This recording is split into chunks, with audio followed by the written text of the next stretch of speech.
All right, let's get right into it. If you're flying a drone in Canada, or even just thinking about it, there's something you absolutely have to get your head around: the law.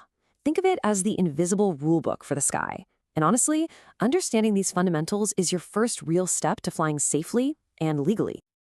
And it's a fair question, right? You look up, you see all that empty blue space and think, what's the big deal? But here's the thing, that open sky is actually a bit of an illusion. It's really a busy highway, shared by everything from tiny propeller planes to massive passenger jets. The whole point of these laws is to make sure that a small drone and, say, a 747 can operate in the same sky without ever causing a problem for each other. It's all about creating a safe, predictable system for everyone. So, here's our flight plan for this explainer. First, we're going to talk about why these laws even matter. Then, we'll get into what your drone actually is in legal terms. After that, we'll look at the entire system you're operating, your key responsibilities as a pilot, and finally, we'll tie it all together so you can fly smart. Okay, let's start with the big picture. These rules aren't just made up to be difficult. They come straight from Transport Canada, mostly from the Canadian Aviation Regulations. You'll hear them called the CARs, and the Aeronautical Information Manual. And it's so important to remember their purpose isn't to stop you from flying. It's to make sure every single flight, whether it's a drone or a jumbo jet, ends safely.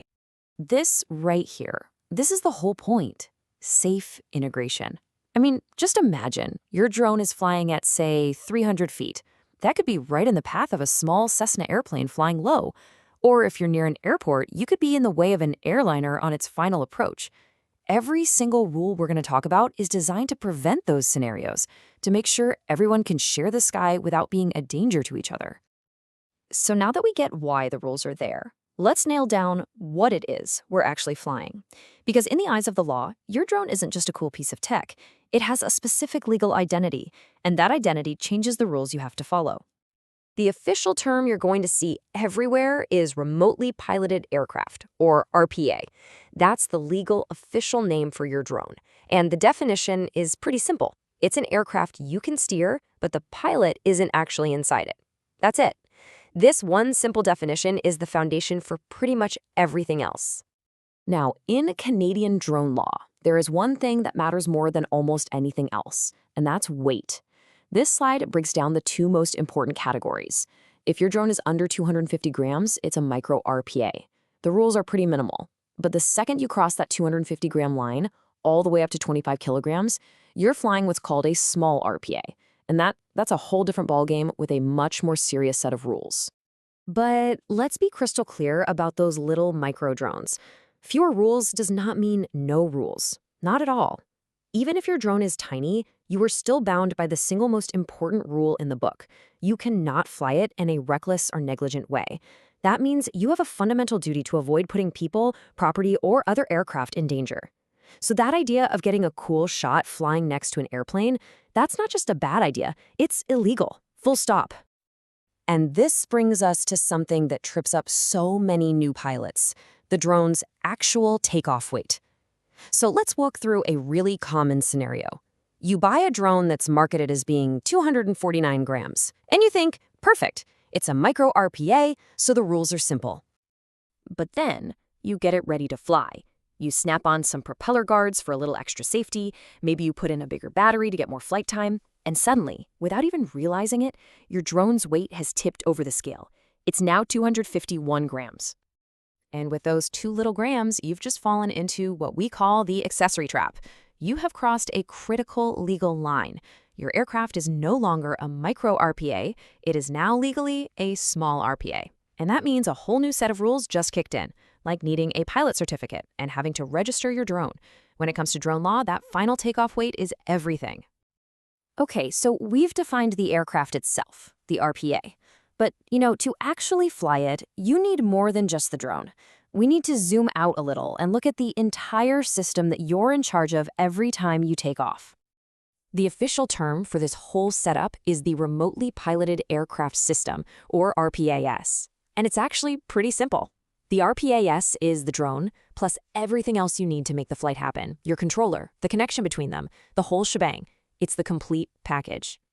So what are the pieces of this puzzle? Well, it really just boils down to 3 core parts. First, you've got the drone itself, which we now know is the RPA. Second, you have your controller, which is legally called the control station. And third, you have that invisible signal that connects the two, known as the C2 link. Those three things are the foundation of your entire system. Let's just zoom in on that C2 link for a second. C2 just stands for command and control. It's that invisible data stream that lets your controller talk to your drone. You can't see it, but it's usually a radio signal, often on the 2.4 or 5.8 gigahertz bands. You should really think of it as the drone's lifeline, because if that link ever fails, you lose control of your aircraft. So we've covered all the gear, the hardware, and the legal definitions. But the most critical part of any RPAS isn't a piece of plastic or a circuit board. It's you, the pilot. And as the pilot, you have some very specific, non-negotiable duties every single time you fly. Your most fundamental duty is to maintain what's called visual line of sight, or VLOS. Put simply, you have to be able to see your drone with your own two eyes at all times. This is not a suggestion, it's the law. And the reason is simple. You need to see the aircraft to control it. And just as important, you need to see the airspace around it to spot any potential dangers. Now, that word unaided can sometimes confuse people, but it's not that complicated. If you wear prescription glasses to see, that's fine. Sunglasses, also fine. What's not fine is using something to enhance your vision, like binoculars or FPV goggles, to keep track of the drone. And if your drone disappears behind a tree or a building, even for a second, you have officially lost VLOS, and your legal duty is to immediately do what it takes to get it back in sight. So why is everyone so hung up on VLOS? Why is it the bedrock of drone safety? Because it's the key that unlocks your most important job as a pilot, the ability to detect and avoid. If you can see your drone, you can see what's happening around it. And this brings us to a super important acronym, DAA, which stands for Detect and Avoid. This is your core function as a pilot. It means you are constantly using everything available to you, your eyes, your knowledge of the area, even your drone sensors, to detect any possible collision hazard and then immediately take action to avoid it. It doesn't matter if it's another plane, a building, or a person. DAA is the active, constant process of keeping your flight safe. Okay, we've covered a ton of ground, the aircraft, the system, and your duties as a pilot. So now let's pull it all together into a simple, practical framework that you can use on every single flight.